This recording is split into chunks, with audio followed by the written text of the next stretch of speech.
Can you imagine explaining this to your grandfather? I've never met either of my grandfathers. Oh, well, hypothetically, hey, Grandpa, he want to see something cool? Well, what is it? Some people, they rub their fingers on garlic and then they try and pick up an egg yolk. Why do I want to say that? Well, no, that's not the fun. The fun part is there's another group of people that they get a hot girl to come in and then they rub their fingers on garlic to see if they can to prove if the egg comes out. What? He'd be like, no, that's Cap. Go get me a beer.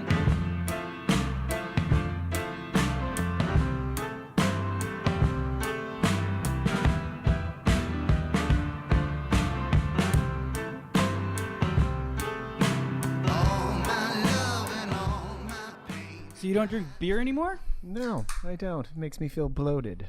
Yeah, I can just feel it. I feel like such a puss, especially being from Wisconsin, just pounding these claws. But they're all doing it. Huh? Yeah. Smart. I mean, the metabolism slows down. I used to drink 8 beers before I'd hit the bar. Yeah. That was on a Friday night, and that'd be by 8:30. And I wasn't even feeling anything. Like, not drunk. State of grace. Yes. Well, yeah, that would actually, the way the pinnacle of that would happen is right around midnight. And then you start chasing the girls around the bar and you're feeling pretty good about yourself. That's the state of grace period. Yeah. Pat and I were in an unspoken standoff. I feel like last episode we ran out of claw at the end and then we're coming here today. And I was like, I know there's no way Pat's going to do it sober. But I can't risk also doing it sober. So we both ended up with claws. But now we're set for a little while. Yeah, there's 2 cases of claw in there. Yes. What do you got today, Pat? Welcome. This is another podcast show, and we're missing one of our cohorts. Hey, I've been meaning to talk to the both of you about this. I have, I think, in our history, missed 5 shows in 5 years. I think if they did a rundown on who's done the most shows on the network, that would be me. I think it would be me. Dylan and Pat, I remember doing it with Dylan and you. I remember doing it with you and you. I've missed maybe twice. The only times I've missed have been forced out. One time I was like 4th degree separated from someone who tested positive for COVID. And Dylan banned you from recording. One time I was in lacrosse for like Thanksgiving or something. I called in. Another time our schedules didn't work out, but I was the one that was forced to miss it. It was against my wishes. Well, we're tied. Dylan's missed the most is the point of it. But this isn't a contest. This is a show. Exactly. But yeah, Dylan's at a wedding in Palm Springs. Evidently, he's got a lot of weddings this year. Yeah, so it's just us today on a brand spanking new episode of another podcast show. What'd you bring today? Well, I got a lot of good stuff, some juicy stuff. I'm going to do a Patty's pick for that Brittany Murphy doc. Have you seen it? I haven't. All right, I'll get into that. I don't know if you knew this, but Alec Baldwin killed a crew member on Thursday, which was yesterday because we're recording this on a Friday. I made you aware of that last night when I texted you. You did, and then obviously after that, it's like the biggest news story in America right now.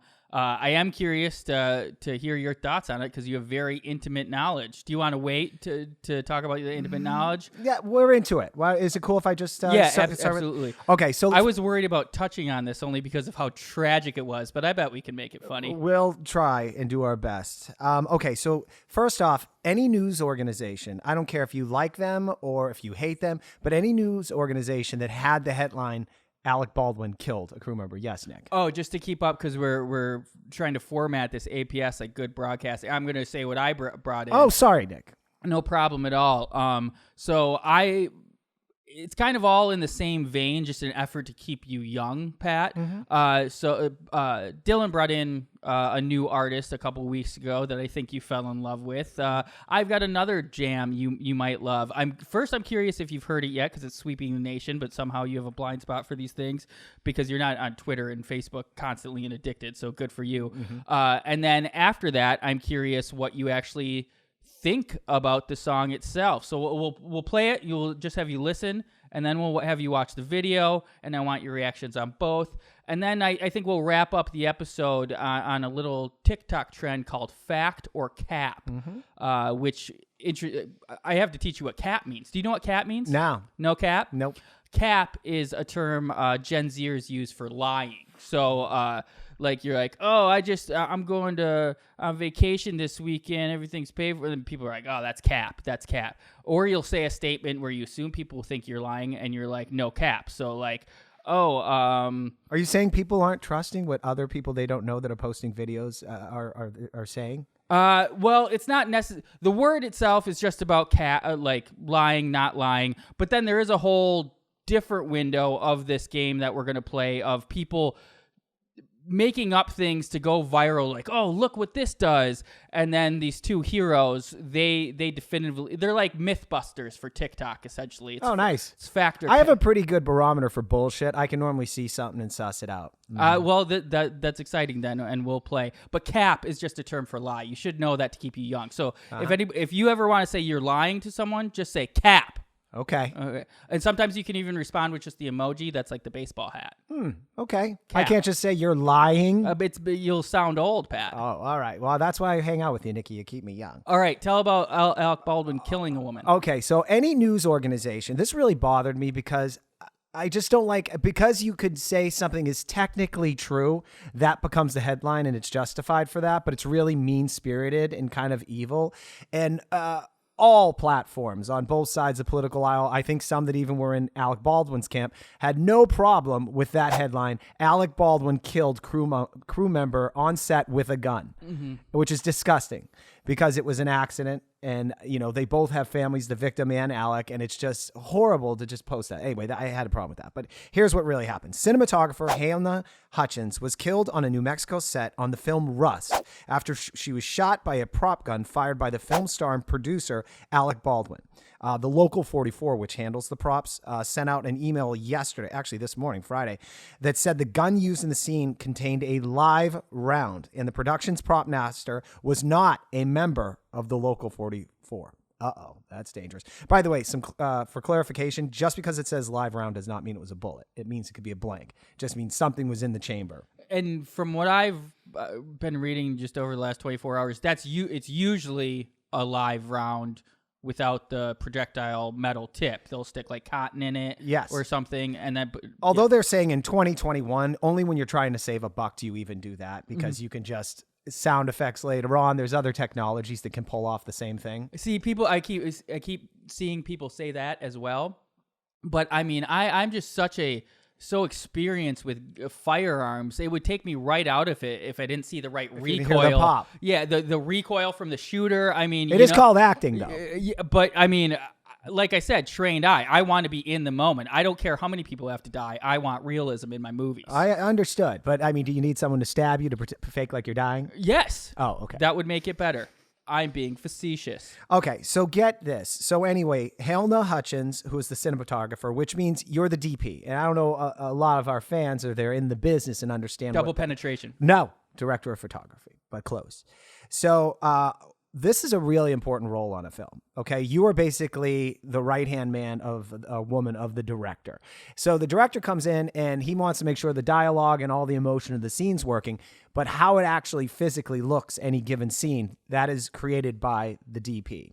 The lighting, just the vibe, how everything kind of looks. What were you going to say, Nikki? Just that they need the skills of a director, but then the technical know-how of the technology of all the cameras and stuff to get the look that the director is describing and the emotion and the feeling, which usually the director is like just very tactile, hands-on, but they don't know they couldn't work a camera. Exactly. And it's as the ladder goes to become a director, generally a good place to be is DP, because you learn all the emotional stuff and how to talk to actors, and then you have the technical part. A good example of this is Barry Sonnenfeld, the guy of Men in Black, directed Men in Black. He was the DP for the Coen brothers for all their films in the 80s and 90s, and then he became a director himself. Anyway, getting off topic. All right, so Halyna lost her life, and then the director also got hit in the clavicle. Where is that? It's your collarbone. It's your collarbone. So he's in the hospital. It looks like he's going to make it. But there's an ongoing investigation. Very painful, though, place to get a bullet, though. That'd be like getting kneecap, or like, you know, when people... Right. If you hit the bone, that would be that would be devastating. Right. Now, I'm only saying this, I'm talking out of my ass because I wasn't there and I haven't seen any photos of the shoot, but something tells me that Alec was facing the camera when he fired this, and the two people that would be behind that camera, or maybe in Video Village, would be the DP, the cameraman, and the director, which is... That makes sense. They're like getting like this really intense shot where he's looking firing directly at them. Yeah, but I don't know, so I'm talking on my ass out now. So I think this is an interesting story, really sad, but I think it's worth mentioning that I actually knew Helena. My buddy Mikey, who we make fun of quite a bit on this show for talking about making movies too much when he's in company of other people that aren't in the movie business or aren't interested in anything that he has to talk about. This one's going to go out for free. Oh, that's okay. Mikey knows I make fun of him. Okay. It's okay. I love Mikey. Mikey's a dear friend. Mikey directed the film Blind Fire, for which I have 2 seconds in the movie as an actor with a scene with Wayne Brady.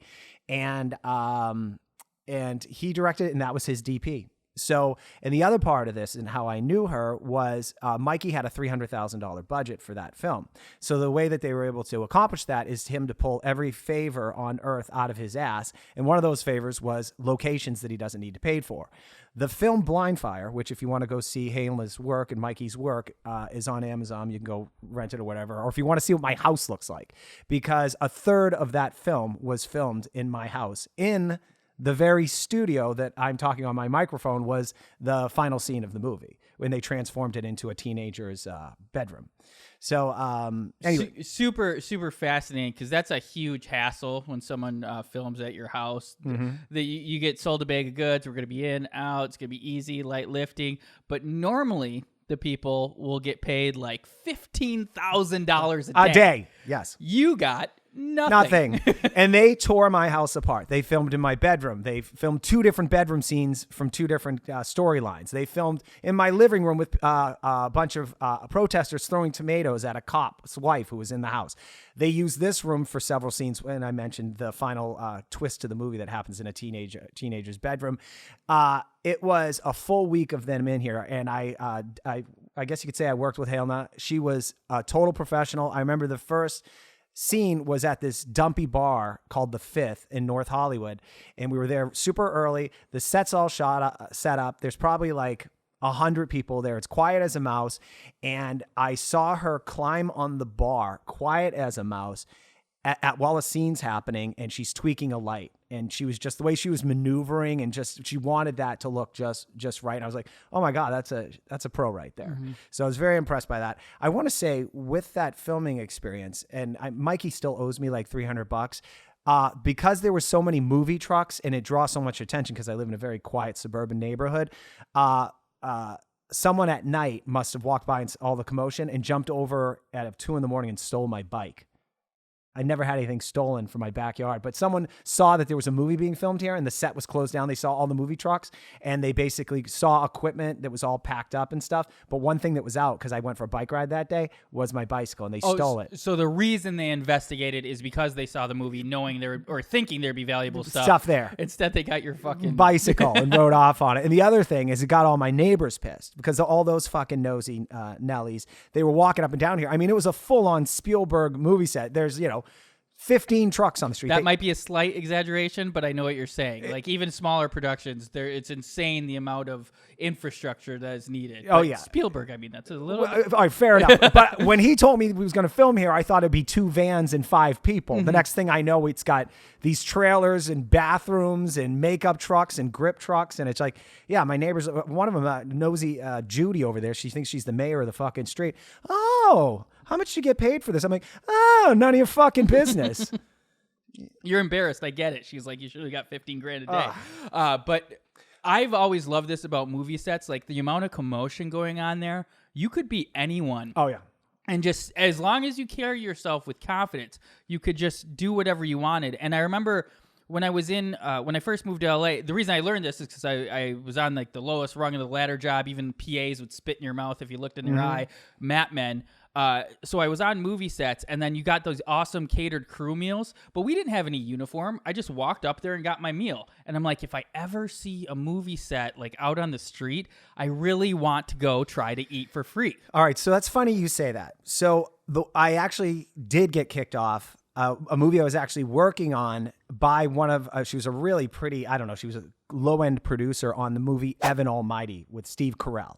I was the fish keeper. There was a fish tank in John Goodman's. He was a senator in his office. So I was controlling all the stuff that they'd later add fish in digitally. Anyway, long story. So lunchtime comes around. I just start waiting in line. And this pretty girl comes up to me and she says, I'm sorry, you can't be here. And I was like, hey, I'm working on the crew. And then some guy behind me said, he's the fish guy. She said, oh, I'm so sorry. But I almost got kicked out. The move is, I've always thought if I ever do this, which I have to now just for the story, and I love those catered crew meals, especially when I was poor and living in my car. I mean, these were banquets.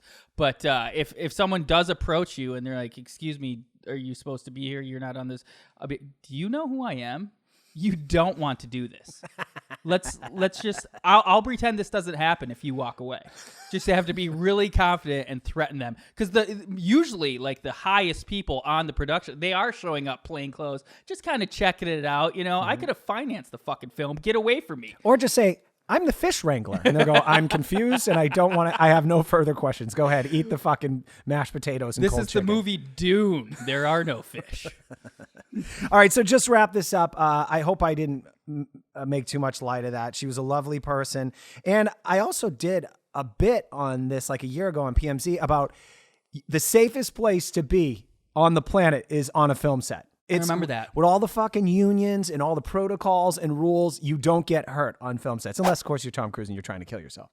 And I also want to say, like, heart goes out to Mikey. Like, he was really, really close to this person. Yep. I mean, working on a movie for over a year or whatever, and he's pretty beat up to it. So our hearts go out to him. Yeah, Mikey. Yeah. You did a good job on that film too, Mikey. But the fallout from this, I mean, there's always just this knee-jerk, like, the shit that's going to change, like the fact that you said that person's not union, I mean, that will never happen. They're already really tight about that. Usually it's like you have to be union to be working there, but oftentimes they kind of find ways to skirt around it. That's not going to happen anymore. Yep. It's going to change the guns thing. It's 100%. And I'm going to be constantly taken out of it by seeing these CGI. Someone flashes. will pay for this too, because just because it is. You remember this was a few years ago. Another tragic death happened on a film set. It was I think a PA, and they were shooting a scene on a train track, and I think it was going to be about Leonard Skinner. And the train starts coming, and they had planned for this was a non-union movie too. This was totally like run and gun, very dangerous filmmaking. And the train comes and it hits a piece of chair that was still left. The projectile of that chair hit a girl in the head and killed her. Just unbelievable. Anyway, I'm too dark here. I'm sorry, but anyway, I feel really bad, especially being a dad now, and my testosterone levels have gone down, and I feel like a chick. I feel so bad. Yeah. So again, forgive me if you thought I made light of this. That was not my intention. No, you just covered the story. I think it had to be done. But so this is from semi-recently, the third time this has happened. Brandon Lee, Bruce Lee's son, on the set of The Crow. You're talking about with a gun, not just being killed. Yeah, because the Twilight Zone, the helicopter came down, killed 3 actors. Yeah, with a gun. And then in 1993, I just heard about this one.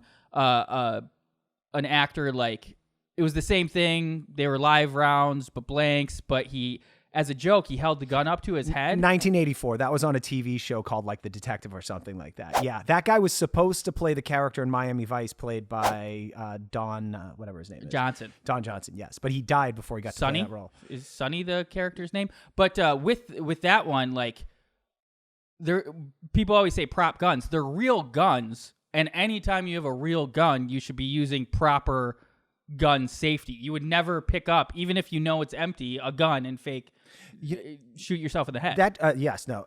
This just triggered something. In Mikey's movie Blind Fire, good pun, I remember it's about a cop and it's a bad shooting, and them doing a scene where the cops have the guns. The guy who was the prop master, I remember thinking he was the only dick on the set because he was so intent on you. This is how you hold it. This is how you pick it up. Do not point it at anyone. Like I heard him giving directions like that. People always like talk about like gun owners and like they're just like, I don't know, super macho, and like they think those people are like the crazy ones, but people who like really do like guns, they all is like hunters and shit. They lock up their guns. never put your finger on the trigger. Like they're way more safe than Alec Baldwin. I told my wife there's no gun allowed in our house because I would be the victim on the other end of that because some of those fights get really ugly, if you know what I mean. That's just a year ago. We sat in this studio and we were like, me and my wife have never fought. Oh, yeah. That's changed. Have a kid. What do you got, Nikki? Keeping you young. The song that's sweeping the nation. I got to get your reaction on it. Okay. You going to give me the details on the artist? I will after you listen to it. I kind of just want to blind fire this at you. Blind fire. By the way, I want to say something before you play this. It's not that I hate new music. It's that I hate that it's very uninspired. There's nothing new. They're not pushing the medium forward. They're just retooling and reusing things of the past. That's my problem most of the time. Fair enough. Well, this one isn't any of those things. It's new, it's original, it's inspired, and these guys are stars. Okay. Cause I'm an island boy, and I've been trying to make. Oh, I'm an island boy. I'm a just island boy. I'm a just island boy. I'ma get key white grind. You're gonna keep that gun. I'll be just staring at the sun. I'm just out full gazing. I'm like, pull where I'm staying. They're like, you wanna be famous? I'm trying to be out the greatest. I'm a Florida boy. It get real damn tropic. I'm like the damn on the topic. I'm an island boy. Put That's my the hook. best on, yeah, like a wagwan man. Trying to make it to the top. I'm an island boy. I've been trying to make it. I ain't seen it with a gang slang. You ain't just slang no kind. And through the storm, through the rain. right. Cause we try home like a line. From the island boy, from the Caribbean. Que yo soy cubano. I'm an island boy. Put my vest on, yeah. All right. You want my thoughts on that? I want your thoughts on that. Kid's got a decent voice. If he swallowed a balloon, he'd sound like Shaggy. But nothing original from that, but he can hold a tune. I guess we need the remix now and put some beats down and a little piano underneath it. See what we can make of it. Which is coming, I believe. I almost fear it. But Here's how I vet the music that I like. Do I want to hear that again? No. unfortunately, you have no choice. You will be hearing that again. And not even just when I play it. You have to know you're going to hear it again. Now I would like you to give me your description of how you think these two artists look like. Okay. You've tipped me off because you're asking me that, because typically I think he said he's from the Caribbean. Mm-hmm. So I would think probably a black guy, a young man, 14. But now you got me thinking a 48-year-old balding white man from Tennessee. You were closer with the first one. Check out these fellers. Okay. So also, this is where you're judging music with your eyes as opposed to your ears. All right. I assume some teenage girls find this hot for some reason, although they look like they are cannibals and they eat people. These are two feral children. The artist you heard, this is Fly Soldier, Fly Soldier, and Kodiak Red. They went viral maybe a year ago. Lil Duval found him, who's a rapper I had never heard of, and they started to pick up traction on Instagram. From that song? No. Oh, okay. From some other shit song. I hope you know I don't think this is good. Oh, okay. It has been in my head for 5 days. I cannot get rid of it. But these guys, this is going to be the hottest Halloween costume of the year for very ambitious people. The chest tats, the face tats, and of course the hair that looks like Angelica's doll Cynthia. Give me the numbers here. I'm talking to Just in America. How many people have heard this? How many times has this been watched, do you say? It's hard because you'd have to aggregate because it's been on so many different accounts, but 100 million, I would say minimum. Both these guys have 250,000 followers apiece on Instagram, and this is just not the last we're going to hear from these two. It's crazy. So I smell Hollywood calling. Yeah. That's so fucked up. So they are of Cuban descent. But Florida born, shocking. And their dad died when they were 5, shocking. Yep. And their mom wasn't really around. They spent Shocking. They spent their early teens and tweens in juvenile detention. Yeah. Oh, shocking. Shocking. And now they got out. And it's funny, I listened to an interview with them, and they said they never really wanted to be rappers. They're not. They're still not. Their goal growing up was just to be lit. Mm-hmm. And they have achieved their dreams. And Nick, how old are they? I don't know that yet, actually. I would guess 19. Okay, they won't see their 21st birthdays.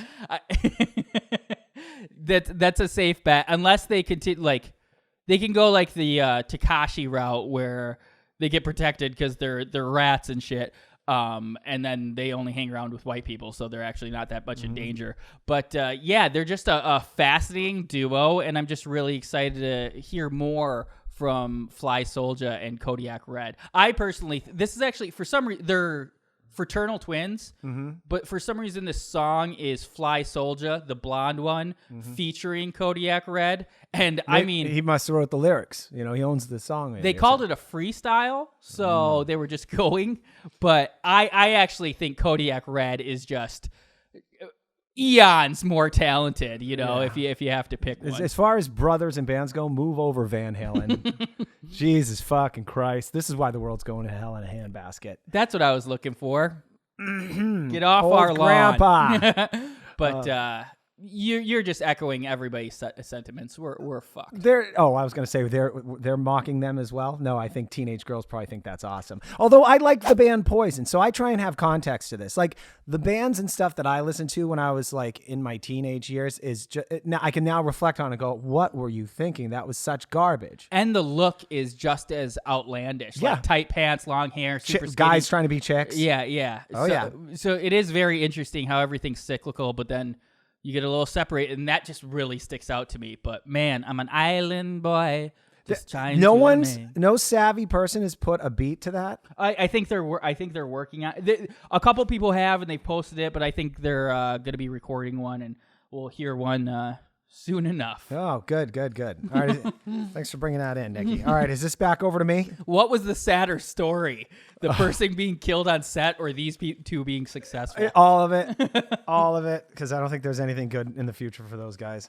Okay, I do a Patty's picks. And you're so right, because on their Instagram, I guess people found like picture or like video of them beating their girlfriend on the Instagram. But then the girlfriend actually fucking reversed it. She beat the shit out of him because they're very and it makes it right. Yeah, it doesn't make it right, but it I'm being facetious. Facetious. All right, Patty's picks. Are you familiar with the new documentary, What Happened? Brittany Murphy. Well, it's actually Tragic Fall, What Happened to Brittany Murphy. Have you? I haven't heard of it, but man, I was like, they stole basically your naming structure of segments. Wow. What happened?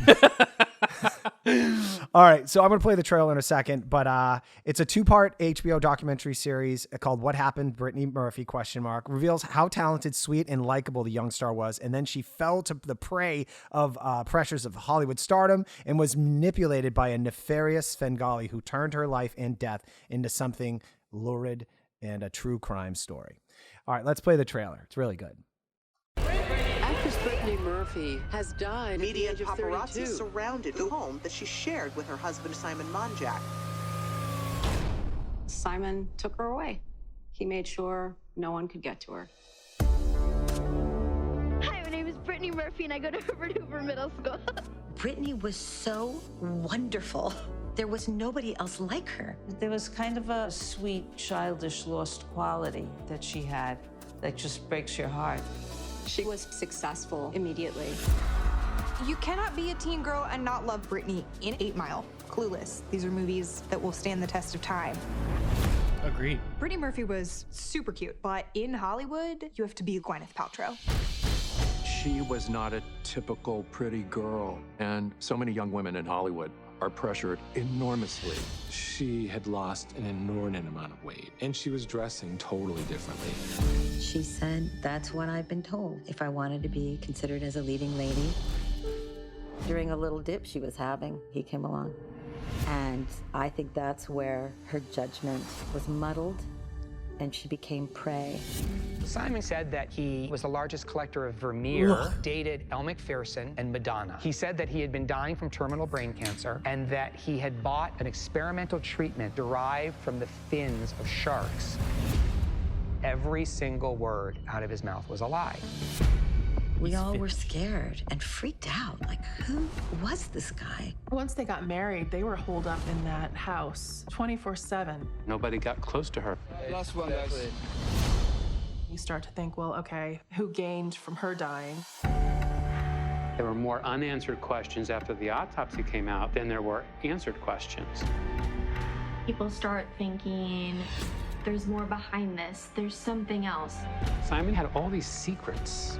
He actually said people in the government were watching them. Brittany's dad was sure someone had done it. You visibly see mold. Is the house cursed? Something made her sick. A healthy 32-year-old doesn't just die. I'm not sure how much I want to give away because I highly recommend this documentary. It's I'm super intrigued. Give away as much as you can. I mean, okay, so let's spoiler alert. Yes, spoiler alerts. Okay, so Brittany Murphy, I was well aware of her because I guess we would have been the same age. But I remember her from Clueless, and I remember her just being kind of the foil in that film as kind of the goofy, nerdy girl, right? Mm-hmm. And then I remember the jarring transformation of her then becoming the A-list pretty girl movie star and that crazy weight loss. And then from being a kind of a little chubby brunette to a thin rail blonde. It was probably after Clueless, then she did Buffy. Right. And that's like, I think what made her like the A-list star. The A-list star. And then it was, she had obviously 8 Mile and then Uptown Girl, just married with Ashton Kutcher. And after that, we think about careers, like we've been doing this for almost 5 years. It feels like a finger snap kind of thing. But just as you think with time with people, you think Brittany Murphy would be like, oh, I'm happy now. I've been a movie star for literally 9 years. But she had like a huge drop in the late 90s. She was doing like B movies, like horrible, stupid D-list movies, wasn't being paid that well for it. But anyway, all right. So this is what I find interesting about this documentary. But did she have like a backup? No. She met this guy. So she breaks up with Ashton Kutcher. They dated. Then she's single. And this is really sad. I don't know if this is corroborated, but who cares? A few people in the doc say it. She was on drugs, and that helped maintain that weight too. She was on Vicodin. What was the deemed cause of death? Because I in my head, okay. So this is ridiculous. I'm glad you asked that. But I would have assumed she was on drugs as well. She was, but they don't. When I saw the toxicology report, she had Vicodin in her system, but they're not acknowledging that as a cause of death. But a lot of people don't know this. You take some Vicodin, you drink a little wine before you go to bed. It's a thing where the alcohol kind of slows your respiration down, and the Vicodin helps out with that. And you just take a nap and you go to sleep. Careful, Pat. Oh yeah, I'm not doing the Vicodin anymore. And Simon, who's a horrible person, I'm going to get to him in a second. He also died in the house of pneumonia. But when you saw the toxicology report, it was alcohol, Vicodin, Codone. It's like, hey guys, hi, over here. That also can kill you. I mean, they actually interview the person that did the autopsy, and she doesn't acknowledge those are things that can kill you in your body. I guess they're maybe not trying to sully the person's name, but it can only like illuminate the dangers of what they're doing to people to correctly announce why they're dying. It's actually, I've heard both of them, they changed it, and their cause of death was COVID. Oh, right. Exactly. Death toll. Add 2 more. 100%. All right. So the most interesting part of this doc is this guy, Simon, which you already saw them shitting on him in the trailer. I mean, like just from the trailer, fair or not, that man killed her. In a way. Oh, but here's the crazy part. So they all lived in a house off Rising Glen, which is, if you live in Hollywood, it's just right up the hill off Sunset, right where all the Sunset Strip, like the Whiskey A Go-Go and all those restaurants. So it's a beautiful place to live. And he was her manager. He fired all her team around her, but he was smart enough because Brittany's dad took off when she was a kid and raised by her mom. And so the documentary, the first part, covers her kind of doing little theater. It just basically shows her rise to fame, right? All the while, her mother was basically her side-by-side, her best friend. So when she takes up with this Simon character, Simon somehow gets everyone out of her life, all of her friends, but then isolates just her and her mom, and they both love him to death. In fact, there's actually at some point a group of friends that attempt to do where do you intercede in intervention. The mom and Brittany aren't having it. They basically show like this guy's been arrested 5 times. He's got all these felonies. He's a con man by nature, and they would not listen. So after Brittany dies, we learn in an interview with Larry King that Simon and the mother sleep in the same bed to comfort one another. And you get the impression that basically the mom is now Simon's girlfriend, right? Which is just absolutely insane. And I think it's just a month or maybe a few months later, Simon dies of the same thing. But he was absolutely a con man. He never made a single dime. All he would do is find women. He'd lie. And then, there's a fucking million of these assholes all out here in Los Angeles that are preying on everybody, and actors and actresses, anybody with money. I highly recommend this. I know I gave away a lot, but you can still, there's a lot more to get out of the doc. Oh, you're looking up all the movies she did? Yeah, I was just she was in Buffy, right? Buffy the Vampire Slayer? The first movie before... that was Kristen something. I forget. I mean, I'm looking at her IMDb thing, and you can see clearly from 2006 on to her death, there's not a single movie, and there's like 9 of them that you know who she was. I'm fucking embarrassed. Sarah Michelle Gellar. I swear, I thought she was in this fucking... movie Buffy. No. Actually, go down before so you can see kind of the fall. Don't go back that far. But it is interesting. You can just see like she's in like some of the most successful shows of all time. She did walk-ons on TV shows. She was on Frasier, Blossom, Party of Five, Sister, and then the movie Clueless in 1995. Boy Meets World. So then Double Jeopardy, that was a pretty big one. Nash Bridges again. Oh, that's a TV show. Then Clueless. Yeah. Drive was big. But man, usually it seemed like people did like one movie a year. They were wringing her dry. Bongwater, Phoenix, Falling Skies, Zack and Reba. And then she's in Drop Dead Gorgeous. Girl Interrupted was a big one. Oh, one of the fun parts is they have all the unused footage, like before a scene happens or after a scene in the movies, and you see what a pro she was. But then when she was super high, she's still got a fighter who's still punching when he's knocked down. She's able, high as she is, and as much stress, she's still able with the remembered muscles of being an actress. She's like, all right, keep the camera going, wind it up, and you see her slurring her words, and she goes into a scene, and she's able to just cry at a snap of a finger. It's pretty amazing. Tragic. I obviously, with all the streaming services now, even though her career was in the gutter in the late 2000s, she'd have a 6-part TV show on Amazon now or something. There's this cyclical thing. It's basically 20, 25 years where like, if you were hot then, yes, we'll put you back in something and then we'll pair you with like a young star to try to get both generations. And I will say 8 Mile, that sex scene when he's at the factory and they like skirt off to like a hallway and they bang. I may have enjoyed that scene a couple times as a young man. Yeah. That was uncouth. Shouldn't have said it, but man, it's true. Sexy scene. Cool. Well, go out and watch it. It's streaming on HBO Max, or you can buy it or rent it on Amazon Prime. Do you think that the Simon guy intentionally killed her? I think yes, by not bringing her to the hospital. When they found her, she was anemic. Like she hadn't been eating. Vicodin is a great drug because it keeps you happy and you don't want to eat. So you look great, even though you're like, oh my God, I'm a drugged out mess. You're like, but you look in the mirror and you're like, hey, I've lost 20 pounds and I'm happy. But yes. Don't go back, Pat. But I'd also say her mother then killed her too because she was living in the same house. She was with her. It's not like she was alone. All 3 of these idiots were fucking doing drugs and drinking.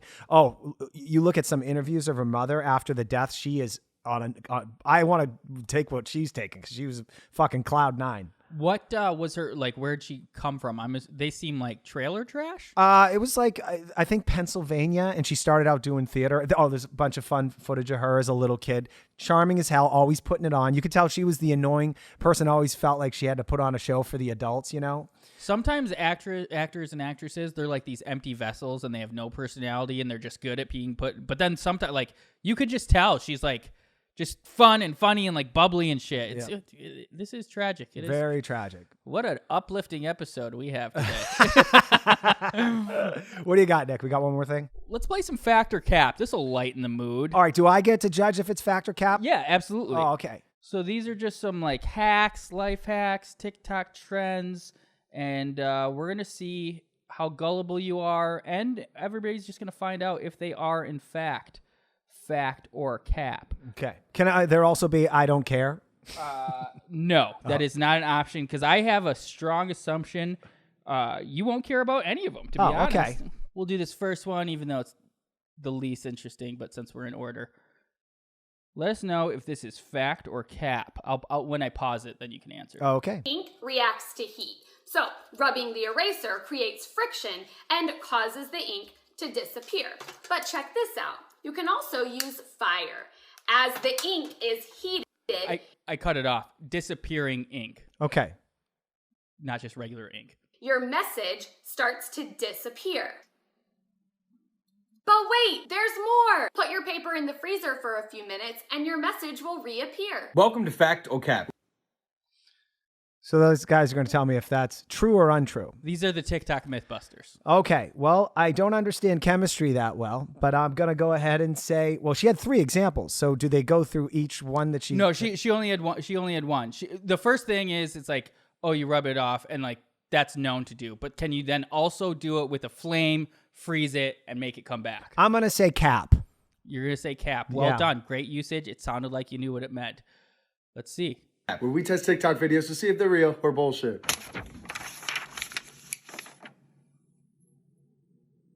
Wow. Moment of truth.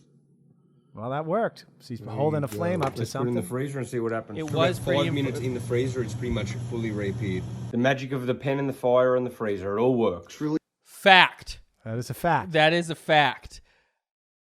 I really wish we had all 3 of us for this. I feel like there'd be more, but... We need a war to come back. We need to realign what we're doing with our lives. We really do. You know, more important things. We've talked about it like so much, just Wally. It's actually happening. I don't know how to combat it because we're part of the problem. We talk into mics for a living. I don't have to fucking lift a rock or something. I guess you do 9 to 5, like on occasion, like with your business.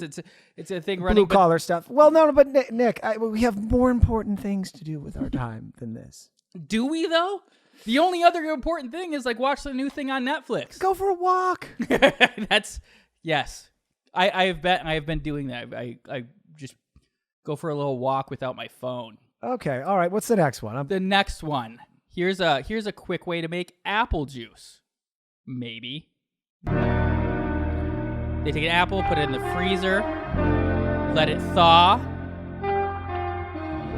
and now it's squishy, and they hold it over a glass, and the apple juice just squeezes out of the apple. Cap. Cap? Welcome to Fact or Cap. You think it's cap? 100%. You are... You said you're not very gullible. I feel like you don't trust anyone. I'm a very cynical human being. Let's see what happens. TikTok trends to see if they're real or bullshit. The apple's been freezing overnight. We're going to take them out and I have a try. glass of apple juice, by the way. I will poop my pants in 30 minutes. Apple juice does not work well with my tummy. Oh, really? Oh, yeah. Oh, I can't drink apple juice. Sorry. I know. I didn't know. Something going on with an apple. I usually don't have problems getting rid of my bowels, as I always have to use your bathroom under here. But if I ever do, maybe I'll try an apple. Apple a day keeps the constipation away. Ugh. Hard as a rock, we're going to let them defrost. Been about 30 minutes, still defrosting. All right, so the apple's defrosted, as you can see. It's easy to like a squish. plum. Big reveal. Oh, yeah. It's definitely not apple juice looking. Hey, give it a taste. What do we think? Please say it tastes like a banana. Don't expect a full glass of apple juice from it. So it's like Snopes. This is half fact. It will squeeze it out. It does taste like apple juice, but you're gonna need about 12 apples. But this one actually I feel like is a fucking stupid one because how else do you get apple juice besides the juices of an apple? Mm-hmm. But evidently you can just squeeze it with your hand, which is the interesting part. How many people watch this, and how did you discover this? These guys, someone I know is on TikTok a lot, so I would oversee their TikToks. How much TikTok do you think you watch a day? I don't watch any TikTok. You don't? Yeah, Okay. I'm just like, because TikToks will get reposted to the other platforms, and then like if I see it reposted on another platform from TikTok, then I know it's like something that's like popping, and I'll just kind of investigate. I'm someone I describe my kind of I want to be aware but not engage, and I told that to someone. They're like, "That's the teachings of the Buddha," and I'm like, I'm a fucking enlightened as shit. There's a other term for it. It's you're a Detachment. creeper. Yeah, true. Everybody should be creepers. Be detached. This one is one of the more fun ones. And we've got 4 more. They'll go fast. Oh, boy. Okay, there's a man pouring Monster onto a potato. He plugs an iPhone charger in, and his phone is charging. Okay. Will we test TikTok? Okay, so I know a little bit about acid. Mm-hmm. I don't think there's any acid per se. If you had some lemon juice in there and an electrical cord and some lemon juice, you might have me thinking this is a possibility.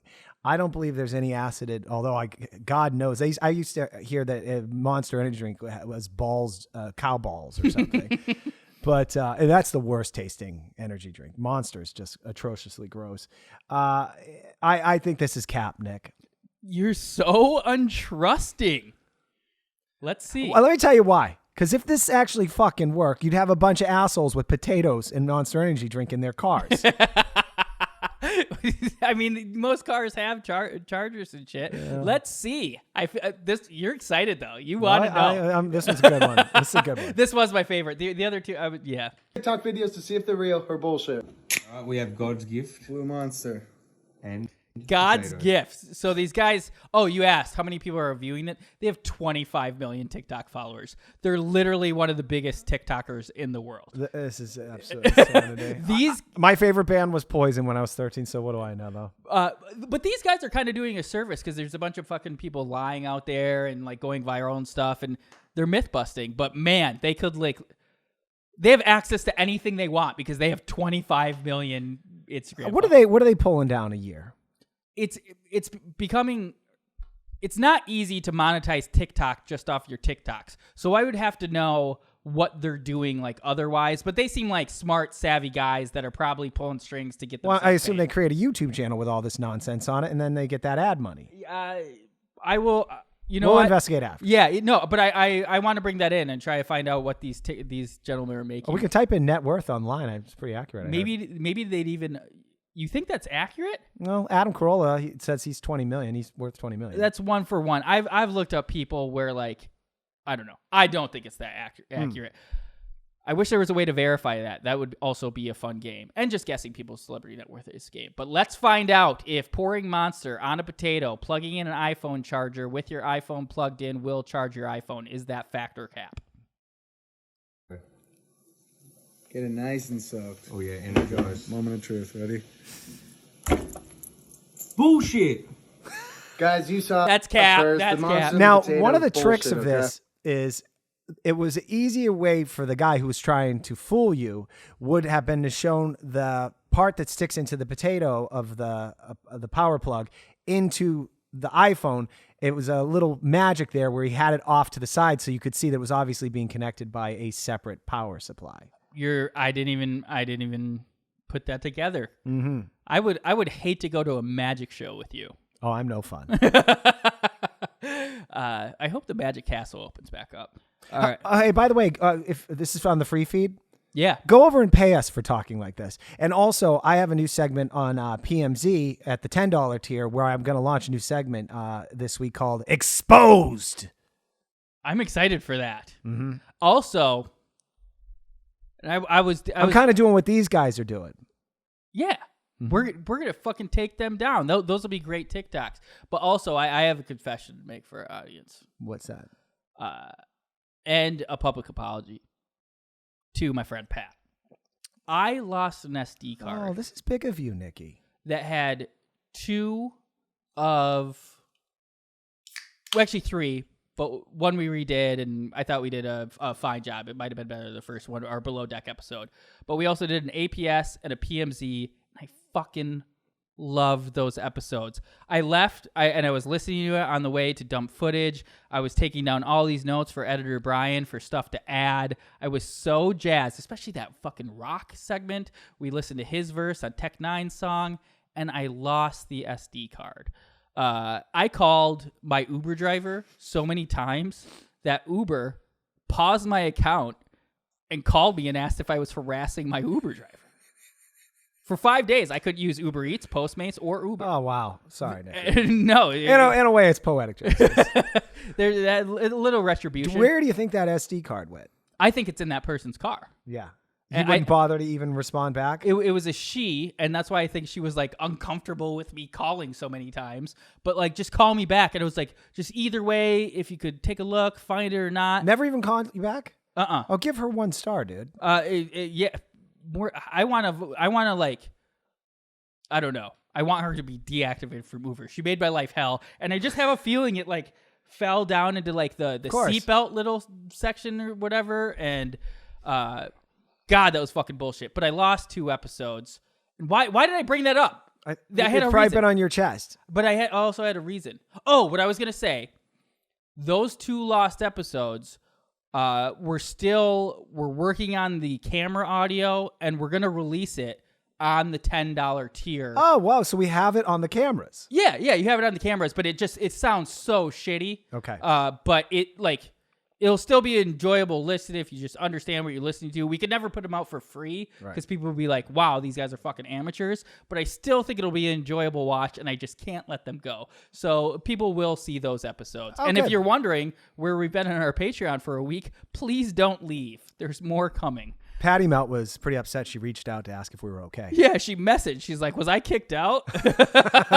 But no, you weren't kicked out. All right, we'll do one more. Yeah, let's do one more. Which one do I The like? potato one's fun too. This one, this one's interesting. This is going to be a recurring segment, by the way. Okay. They have thousands. Well, when I think about how dumb this is, I'm like, well, they got 25 million followers. We're just talking about what they're doing. How could that hurt our brand? We've always been really a companion show. We're just another Factor Cat podcast. All right. So this involves real food. So Dylan would have a heyday with this. Some of these we might have to redo with Dylan. Yep. But this one is, let's see. Okay, someone is rubbing their fingers on garlic. Okay. And now they are picking up a egg yolk out of a bowl, and they picked it up without breaking it. Yo, I want to try that. That looks freaking sick. So someone's also trying it. He grabs eggs. Good. Garlic. He grabs some garlic, rubs it on it. These are not the Factor Cap guys. This is another TikToker. Welcome to Fact or Cap. And it worked for him. Who's that, P? They're about to introduce her, but is this Fact or Cap? Can you pick up an egg yolk without breaking it if you rub garlic? Cap, and that's just finger? the cynic in me. I love that you went Cap. 5 for 5. Yeah, you said Cap. I don't believe anybody. Every single time. Here we go. We test TikTok videos to see if they're real or bullshit. And today's special guest host, Tinks. That's Tinks, Pat. Oh, they're trying to. I see how these guys work. Or all this works. They try and bring her up, right, and then they're going to take a little piece of her money, right? And she's probably like popular in her own right, and like the TikTok algorithm. You are served better if you have a pretty female face on there. Can you imagine explaining this to your grandfather? What's happening with our society with this? I've never met either of my grandfathers. Oh, right. Well, hypothetically, if you did have, I can't imagine any conversation with them. All right, me. Just kidding. One of my grandfathers I met. Hey, Grandpa. He want to see something cool? Well, what is it? Okay, well, these guys, right? Some people, they rub their fingers on garlic, and then they try and pick up an egg yolk. Why do I want to say that? Well, no, that's not the fun. The fun part is there's another group of people that they get a hot girl to come in, and then they rub their fingers on garlic to see if they can to prove if the egg comes out. What? I feel like you explained it poorly to your grandpa, and if you actually gave him the beats succinctly, he'd be like, "Oh, that's pretty crazy." Well, you wouldn't understand the technology part. That's why I had to leave that out of it. Yeah. But I think he might. He'd be like, "No, that's Cap." He'd say, "Go get me a beer." All right, let's find out if you can rub your fingers on garlic and then pick up an egg yolk without breaking it. If it is if it is in fact, then Matt, Chef Spaz, should fucking always have garlic on his hands. All right, we got the garlic, massaging it now.